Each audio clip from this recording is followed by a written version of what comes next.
You're listening to the Dance Studio Podcast. Our main focus is on mindset, marketing, and monetizing your brand to help you be successful in this industry. Whether you're a studio owner, a convention director, choreographer, or a student, the topics discussed on this podcast will always shift you towards the life you want to create.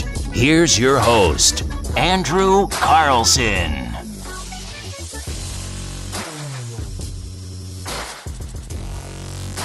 Hey everybody, welcome back to the Dance Studio Podcast, and I am so excited to have our resident mindset experts for the podcast and business partners of mine in this crazy endeavor, Brenda Jones and Greg Stoll of Belief Company. So Belief Company is a personal development and certification company who specializes in NLP, hypnotherapy, energy healing, and other modalities to help people create the life that they want.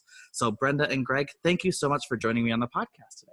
Thank you so much for Thanks, having Andrew. us. And it's been so much fun. Greg and I actually just wrapped up. We're actually in the dance studio, as you can see right now. If you're actually watching on YouTube, you'll see that we're in the dance studio. Otherwise, you might hear a little bit of an echo or not, but that's because we're in the studio. We were just wrapping up the dad's dance, and since, well, Greg and I don't have children, but we are very good at being uncles, that we are actually, we were part of the prop dads. We just got integrated into everything, and they're like, you're going to be part of the dad's dance. So, well, you guys are here at the studio more than pretty much any other dad. So, there's true. that. So without further ado, I wanted to jump into this. I want to make sure that everyone is paying attention because these are the mindset experts. I absolutely love everything that they do. And we've actually had a lot of fun at different conventions and different competitions, actually doing mindset training with the children and with choreographers and stuff. So I really wanted to dive into that and talk about that a little more.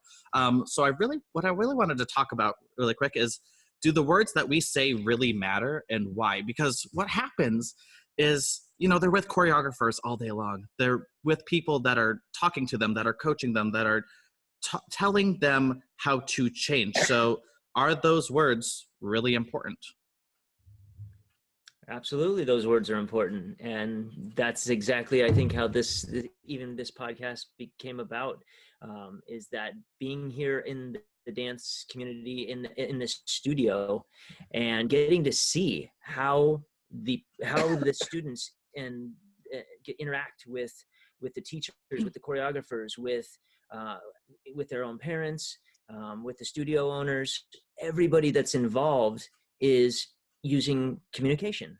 That's what we do in this world. We communicate with each other. And so the language that we use in order to communicate what we expect, what we especially with the dancers, what is expected of them, and then the feedback that's given to them, how that's given. Languaging is so very important in all those aspects. And so, for me, it was languaging at a dance studio, which is really what started my journey. I had gone to just a little opening event to learn just the intro stuff about neurolinguistic programming, the subconscious mind, languaging. And then I came back to the studio, and my older daughter was 4 at the time, first year competitive dancer, and being able to hear some of the things that were happening in the language, all with the best of intention by, very well-meaning teachers, but then having that additional knowledge about how language really goes in, that it's not necessarily the intention behind the language. The words themselves go in and they create pictures, sounds, feelings inside. And a very well-meaning comment to another child in a class can actually leave a belief in this child over here that then impacts them for the rest of their life, completely unknowingly, completely unintentional. So for me, it was that first awareness of the fact that even happened. And then, okay, how do I correct it when I do it? Because come on, moms get stressed and we get tired and we say things. So how can I fix, when I go and do the things, but more so when they go into a world like this where the pressures can be so high, even at 4 years old, how can I recognize the language? And if I can't go in and help coach that teacher in shifting the language, how can I at least go in and work with my own daughter to make sure that language doesn't have a lasting negative or disempowering impact?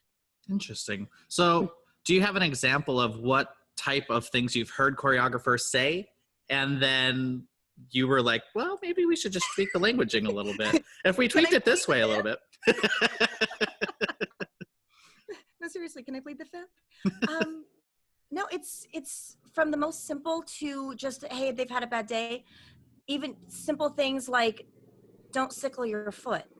When you start learning how language works and you understand that the mind itself, the tiny little sliver of conscious can understand don't, but the primary subconscious doesn't hear that part. It just hears sickled foot, or don't fall out of that turn. Every time we do that, it's something that we would call a negative embedded command, which basically just says, because we don't hear don't, all they heard was that command. That's why a good lifeguard says walk, not don't run. Add to that kids are kids, and my younger child would be like, I'm not running, I'm skipping. So the words really matter. But we also have things like, how can you can't do this? You're just a bad dancer. To a 4, a 5, or a 6-year-old. And while we think that that's an innocent comment, when we don't understand the impact of language, knowing what we know, that one phrase, even to another child in the room who looked at that and went, well, if that's a bad dancer and they're better than me, I must be a really bad dancer.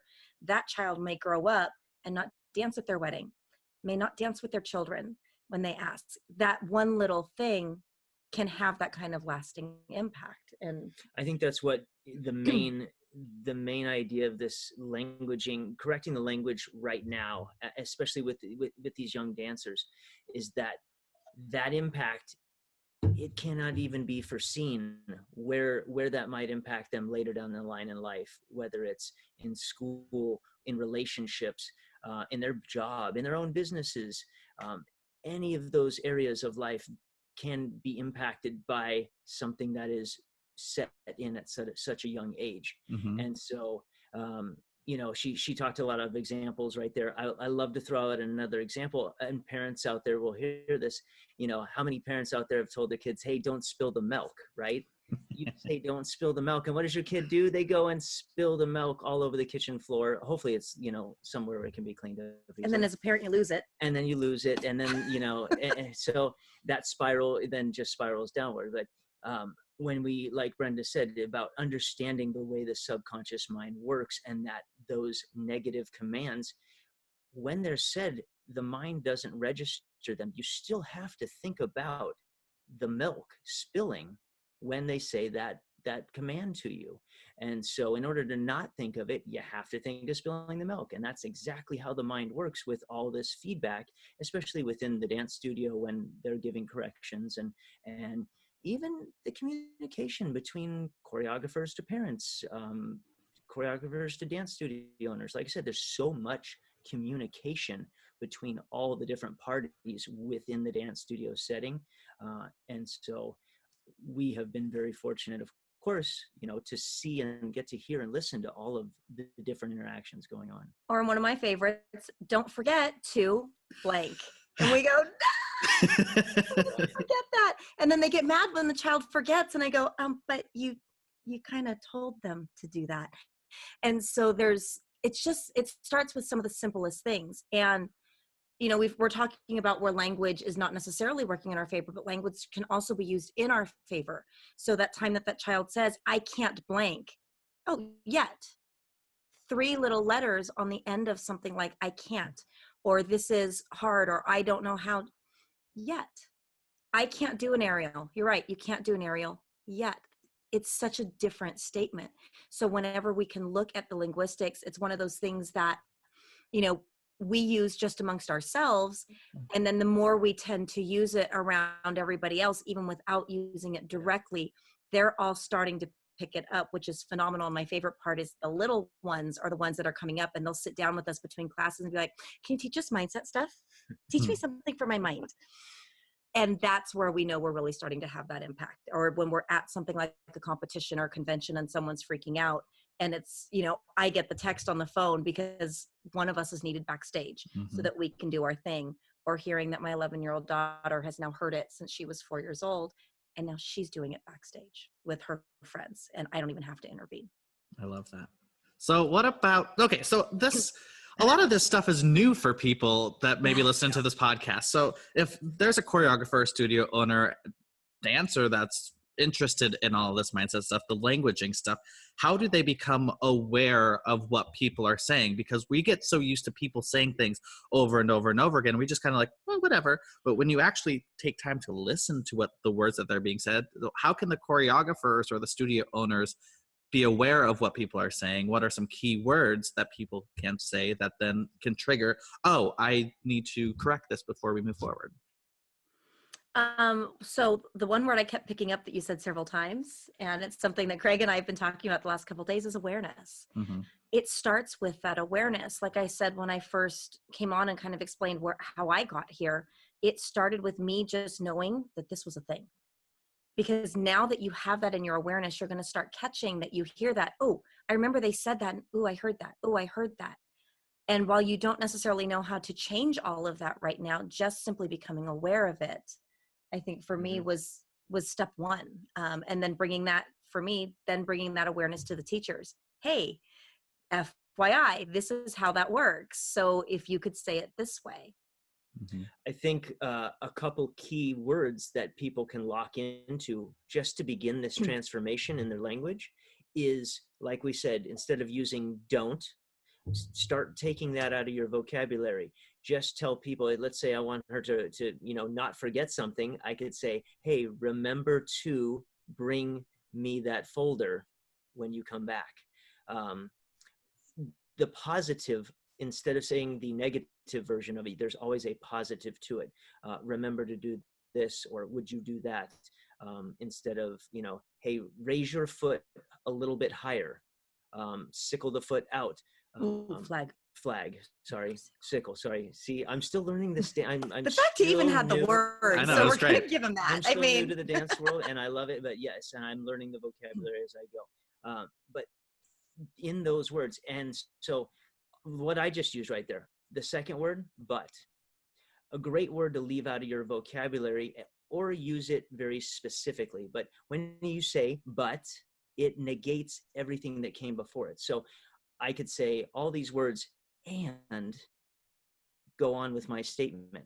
Using and in your languaging in place of the word but, you'll keep people's attention locked in.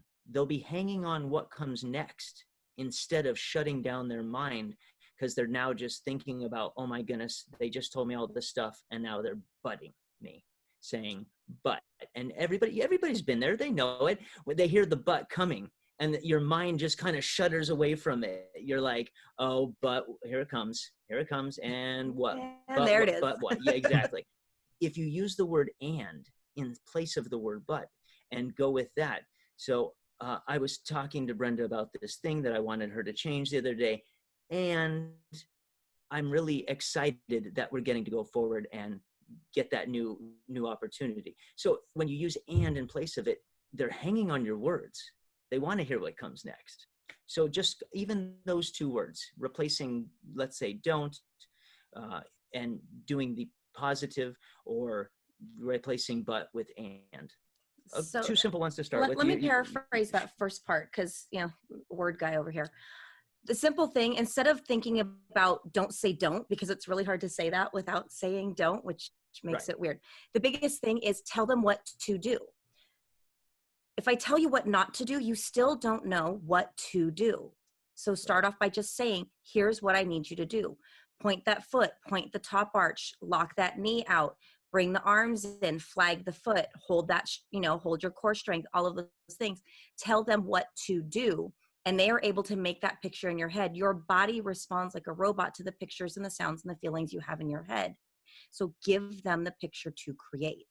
And for me, that would be the biggest thing, is tell them what to do, not what to not do. I love that. And I loved what, Greg, you were talking about the word but, because a lot of the times we use that a lot in feedback, especially choreographers. You've heard it all the time where they give them so many good things, like you did this, and this well, but, and you're like, oh no, what just happened? Because then they forget everything. So that was one of those things where even when you're giving feedback, I know we'll get into this in a later episode, but just make sure that you string it along with the word and, instead of just leave out the word but. Always use the word and. Right. And it takes a little practice to get used to using your language like that. It's not something we've been taught. It's not the way to speak that we've been brought up with.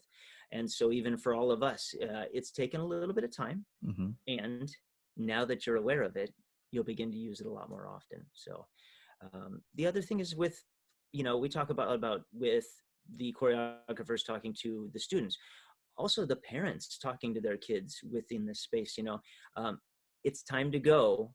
I'd like you to put the iPad away and put all the stuff in your bag so we can leave now. Not the other one that we hear so much. Stop doing that. I don't want you to do that. Put that down, and there's so many other commands that go in there from the parents, and I get it. I mean, everybody's tired sometimes at the end of the night. They want to go home. And there's just moments when you can really talk to your kids in a more specific, direct way with what you want, like Brenda said, what you want them to do. So that's awesome. Yeah. I love that. And okay, so let's shift gears a little bit, because there's the corrections, there's everything that we can talk about. There's the languaging aspect. And then how do choreographers work with a child that comes up and says, I'm not a good dancer, or I can't get this? How would you tell them to use languaging to work on that belief? Because I mean, your company is called Belief Company, and we'll get into that reasoning in just a little bit, but I wanted to talk about beliefs a little more and dive a little deeper into that before we started transitioning. I think before we go deeper into the beliefs, since we're kind of making that bridge over from language, 3 little letters, yet. You're right. You can't do that yet. Think about a baby. A baby doesn't come into this world able to walk, able to talk, and they don't sit there and own that I can't walk, I can't talk, as if that's never going to happen. They can't walk yet. They can't talk yet. They can't pick up foods yet. Every dancer started somewhere. They didn't come in and all of a sudden they're able to do 14 alsacones into, an aerial, all these things, and you laugh, and I would love to be joking, except that, the kids are actually working towards that. And at some point, especially with the rise of the television shows, the competitive shows, and I feel comfortable talking about this because I know so many dancers who have been winners on all of these shows or finalists in all of these shows. And I knew them when. Some of them are very good friends of mine and of my daughter's. And there was a time where they could not do one turn, and now they're doing crazy tricks. Everybody has a point where you're right. You can't do that yet. I think it's a great moment and opportunity for any of the choreographers, teachers out there to say, remind the student of the things that maybe they used to not be able to do and now can do. Make an example of, hey, remember when you couldn't do this, and what you can now, correct? And get that student to say, well, yeah, I can do that now. And it just opens something up inside that, yes, there's possibility there to get that new trick, to go a little, push themselves a little further. So reminding them of the past and how they couldn't, like she said, of just what they couldn't do and where they're at now, what they're accomplishing, remind them of their accomplishments and how far they've come. That's a great, quick little insert to get their mind going, oh yes, I wasn't always this good as I am now. And a lot of that comes down to, we don't notice incremental change. And something like dance, there's a lot of very, very tiny incremental change. And just like when someone's losing weight slowly, they don't necessarily see that. The same thing with dance. We were looking at videos earlier today of where my daughter was even last year, and we forget how not fabulous she was even just a year ago, or even just seeing, photos of them and seeing the change. So being able to go back and look at, hey, here's where you were. Let's celebrate how far you've already come. Because some kids are going to pick certain things up faster than others. Some kid may get an aerial because they make a decision this week. And another kid may have other things that are going on that takes them longer, but maybe that child picked up their alsacones. Everyone has that skill that they're really good at. Some of our kids are great tumblers. Some are great turners. Some are crazy flexible. Some have, amazing energy and personality on stage. Everybody has that strength. And it's how do we teach to that strength while continuing to build the other parts of them. And for us, our biggest thing with this studio and why my daughters are here is having the teachers that have that understanding of the mindset and how to support a child, because one of the things we talk about is that as much as dance is our life, we are not here just to raise dancers. We are here to raise human beings. And these are kids that, you know, a lot of them will stay and dance. And you know what? A lot of them won't. A lot of them, this is just what they do. And it's fun until they go out and find that passion of theirs. And it's really just going in and giving the choreographers that ability to talk to them as the humans that they're raising, not just the dancers that they're training, if that makes sense. Absolutely. So how would you handle, yeah, let's talk about this. Let's go down this road. Okay. Let's go to, because I want to do it. Let's play a little bit. So, because you had said something interesting and it kind of just sparked something in me, and I was like, well, I guess it's going to happen on this episode. Let's just do it on this episode. It's a new podcast. It's okay. Let's just do it anyway. Let's go. Let's play anyway. So the question that I had, if somebody had made the decision to hit the aerial today, and then all of a sudden next week, they're struggling to hit it. Right. How does a choreographer or teacher or even a parent help them get back to being able to do it again because they actually have a different belief now? So, you know, I would say that I love that you picked an aerial, because if there's a trick that shows up and then vanishes, yeah, that's a pretty consistent one. And I think that's the big thing, is going in and telling them, you know what, that happens.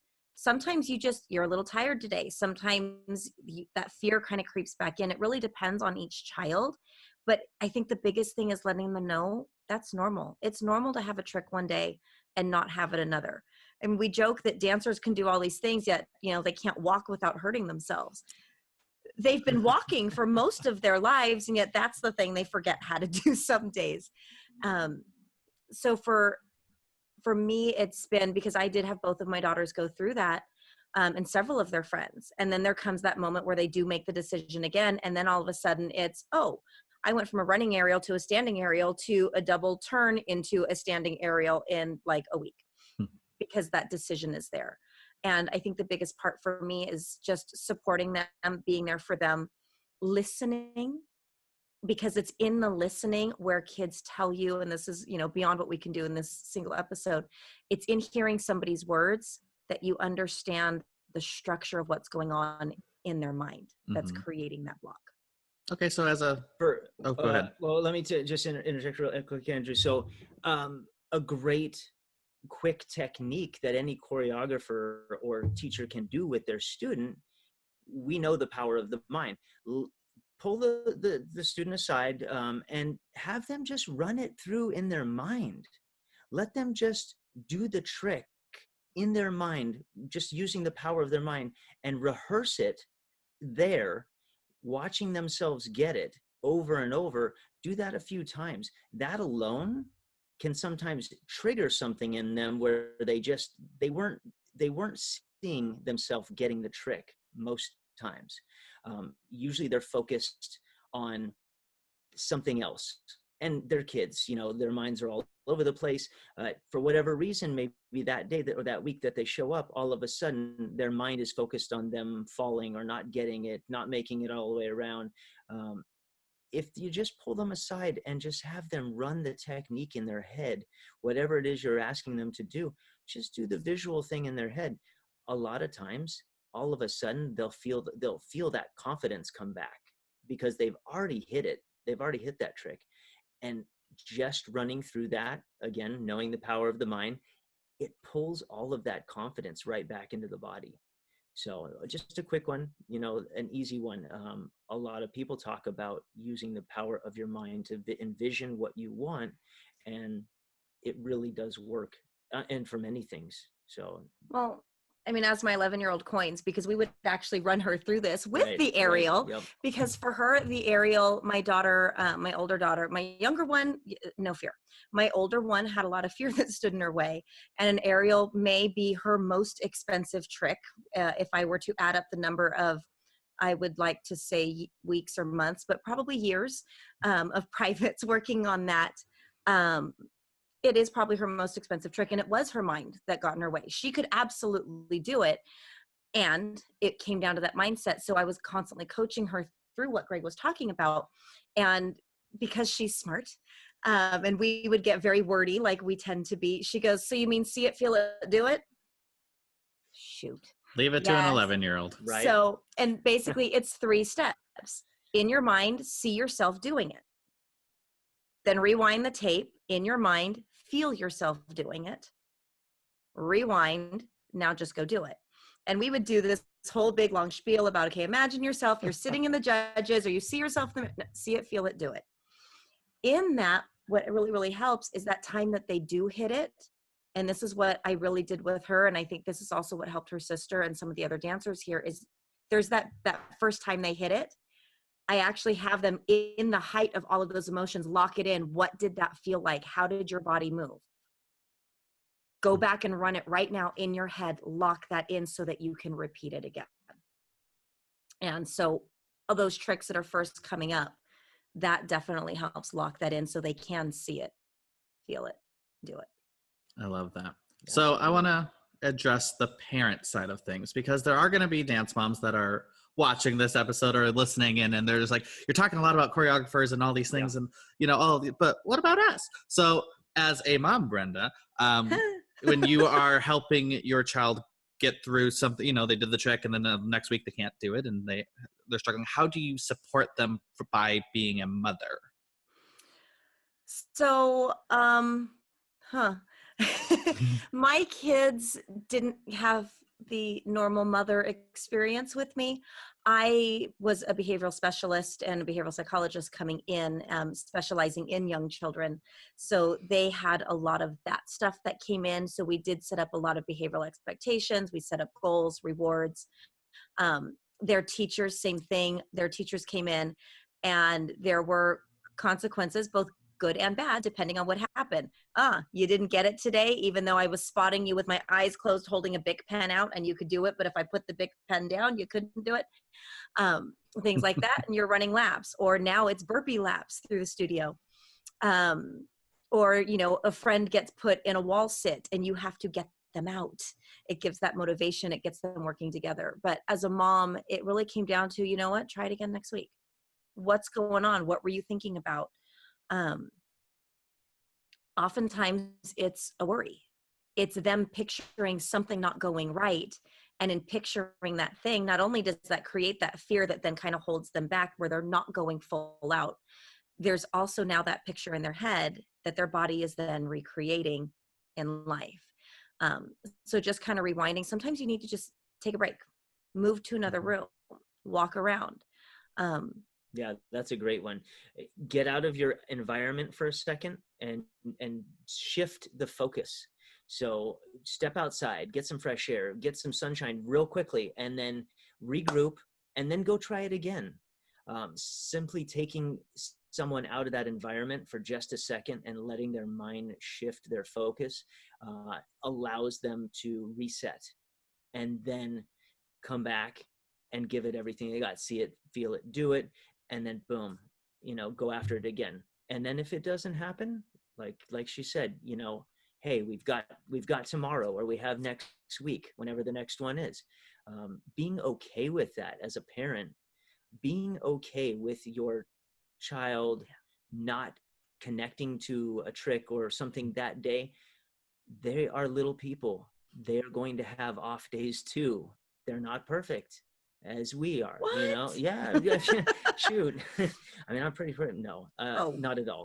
I have my moments, right? So let the child have their day when it's just not their day, and be okay with that as a parent. And I know that a lot of money is spent on the kids and a lot of things go into a lot of expectation on the parents' behalf of what they think their child should live up to. But there's a point at which, as a parent, you have to say, okay, I'm okay with them not getting that today.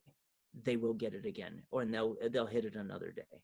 So and I think that's the key right there, is making sure that you're not projecting your own expectations on who they should be, instead of letting them grow into the performer that they need to be and who they are going to become through all of the challenges. And that's very important, is because allow them to be challenged, allow them to go through those moments of struggle, and just be like, you know what, next time you'll get it.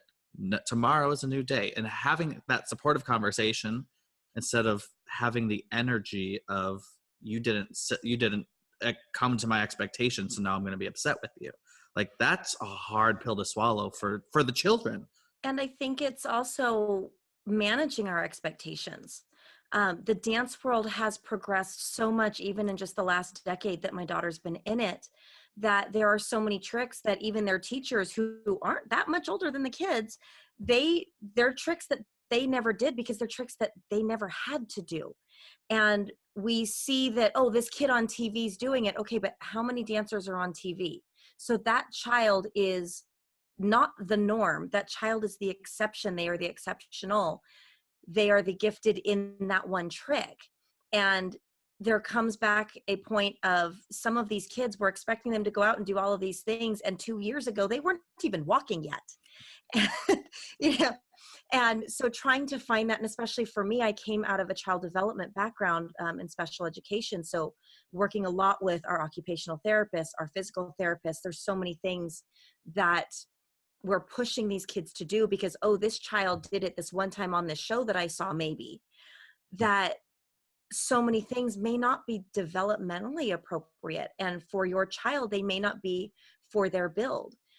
My younger daughter picked a roll up off the floor like there's no tomorrow. Her older sister still can't do it.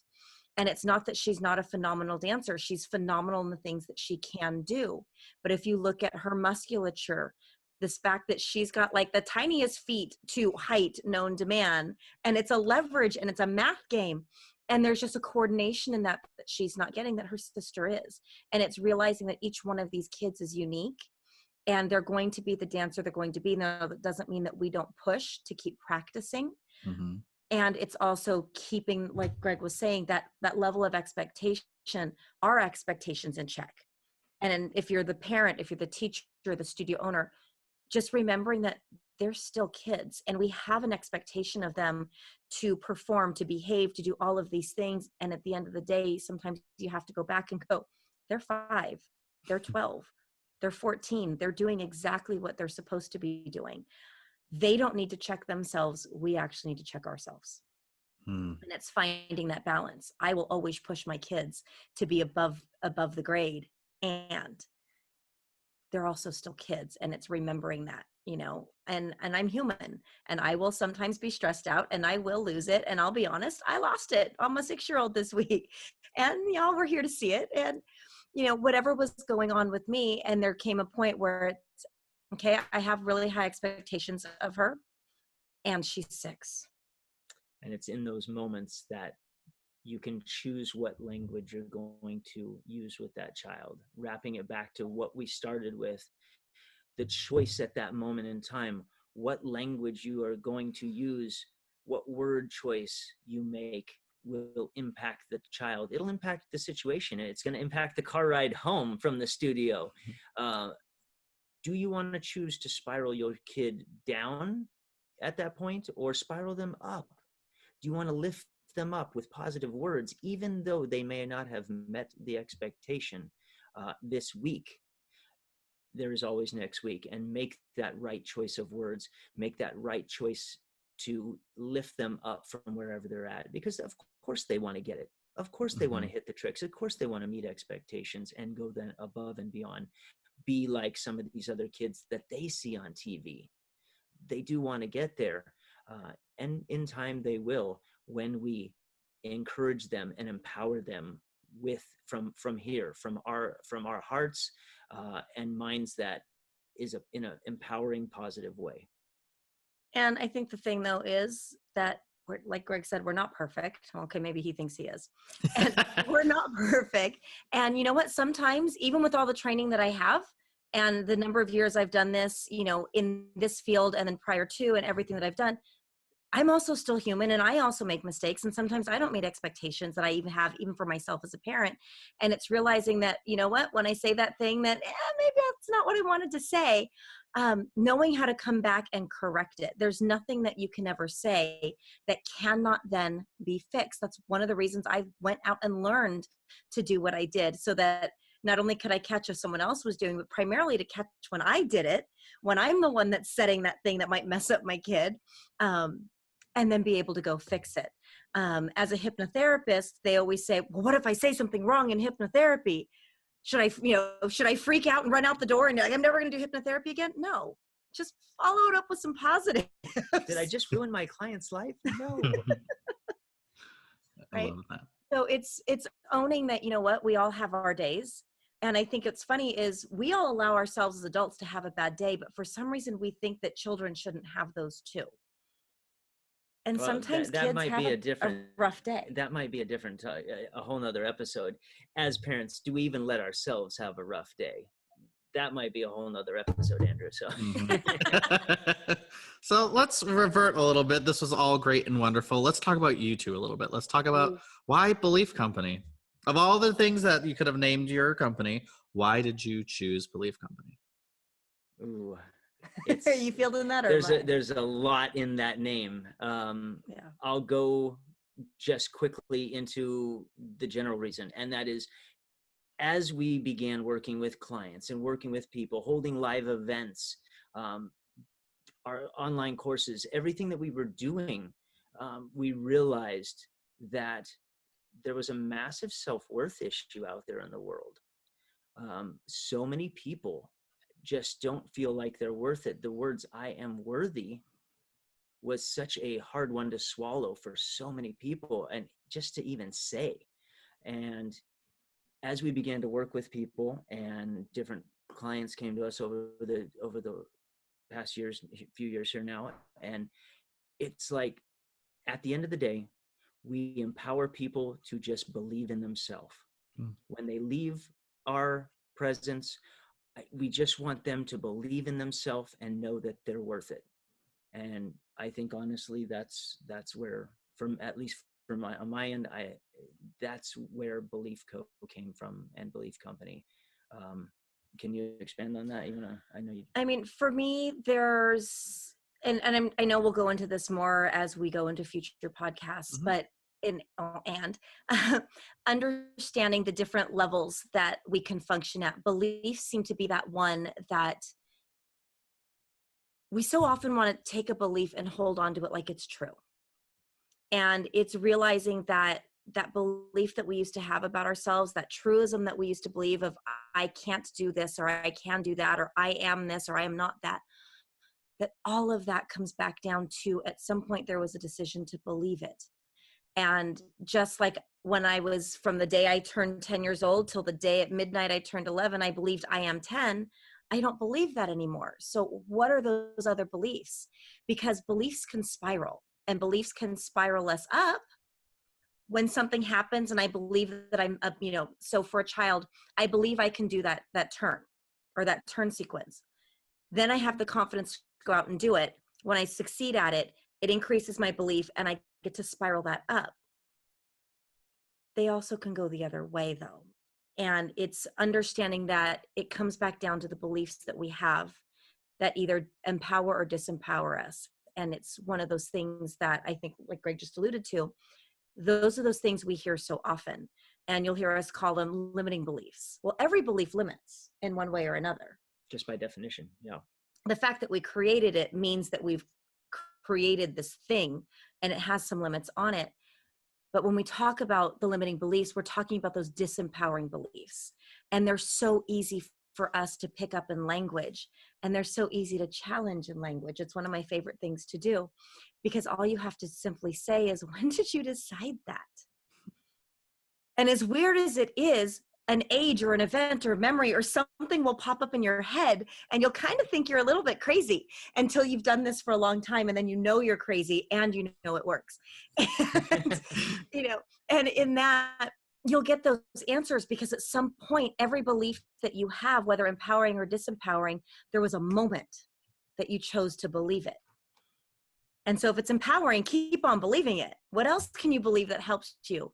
And if it's disempowering, or it was something that used to serve you and just no longer does, how can you choose to believe something different? And for us, coming all the way down to having that belief in yourself, because they'll say, oh, fake it till you make it. Right. And there's a lot to be said in that. There's a lot to be said in going through the motions and creating that. And yet there's also that piece that comes down to, you can say X, Y, and Z, and until you believe it, until you really embody and align with that message, it doesn't work quite in the same way. So I love being able to shift and challenge people's beliefs, especially those ones that they believe are true, especially those ones that they believe are true that are in their way. Like having a student sit in class and tell me, I can't sing. Really? When did you decide that? Oh, well, someone told me one time that I didn't have a great voice. So I don't even sing with my daughter. She asks me all the time. She's a little girl and she wants mommy to sing with her, and I won't even sing with her. As a mom, that killed me. As a mom who sings, that absolutely destroyed me. And we worked through that on a break during class. And it came down to, she was ready to come up, take my stage, take my mic, and sing in front of a class after just sitting and talking for a few minutes. And knowing that we have that ability with not only the students, we have it with the parents, we have it with the teachers, we have it with the studio owners. For those dance teachers who think about opening a studio one day, yet they have that belief that's keeping them from doing that. How do we release that? You are always able to be more than you are. And the only thing that's really holding you back a lot of times are the beliefs. Mm-hmm. So for me, that's the power of Belief Company. Awesome. I love that. And where can people find you? Whoever's listening to the podcast, where can they find you on social media so they can continue following you and see what you're up to? We made that super easy. Facebook and Instagram at The Belief Co. Awesome. All the links to their stuff will be down below. All their social media profiles and their website will be on the links down below. Also, if you want to carry on this conversation even more, ask questions that if you've been listening to this episode and you're like, I have questions, they need to be answered. Please feel free to join our group, facebook.com/group/The Dance Studio Podcast. We are all three in there. We're all very active in there. And as the community grows and more engagement happens, we will be diving deeper into all of these different topics, and we'll also be having other fun goodies that will be inside that group. So make sure to join us and join the group over there. And I mean, it's been fun working out of Chavaria Institute of the Arts, which is located in Irvine, California. If you're ever interested, if you're in the area, even if you don't live here, but you're interested to come check us out and come see how things are going. They've been amazing people. We have an amazing team that's down here. And Brenda, you can attest to that because your children are here. So that's how we all ended up down here anyway. But right? if you're here, make sure to send them an email, say, I want to check out a class. Make sure that you mention you heard this from the Dance Studio Podcast, and they'll give you the first class for free, just so you can come check it out, see how things are going, seeing if you vibe, so the thing about coming to a dance studio is you want to remember it has to be a win-win relationship. For the child, it has to be, the energy of the choreographers have to be just as congruent as having the kid come in, making sure that the kid is the right fit for the studio as well. So if you live in Southern California and you're located near Irvine, California, and you're thinking of switching studios, or your child's just growing up and they're ready to start dancing now, and you want to actually get them into something that is not just about dance, but about life lessons and really empowering them to become the person that they are going to become to really have an amazing life, then come check out Chavaria Institute of the Arts. And it's not just switching studios. We do allow cross-training. So Yep. We are happy to work with all dancers. Like we said, it's not just about growing a competition dancer only for us. It is growing amazing human beings who love performance arts. And we're also more arts than just dance. Yeah, love that. We'll get into all of that stuff in later episodes. Yay. Greg and Brenda, it's been such a pleasure having you on the Absolutely. podcast. Thank you so much for joining us. So much fun, Andrew. Thank you. Absolutely. Remember to join them on social media, Facebook and Instagram at The Belief Co. Correct? Correct. Yes. All right. Perfect. Well, you two have a wonderful night. I will see you next week at the studio. You've been listening to the Dance Studio Podcast. Make sure to hit subscribe on iTunes or Google Play to get new episodes every single week.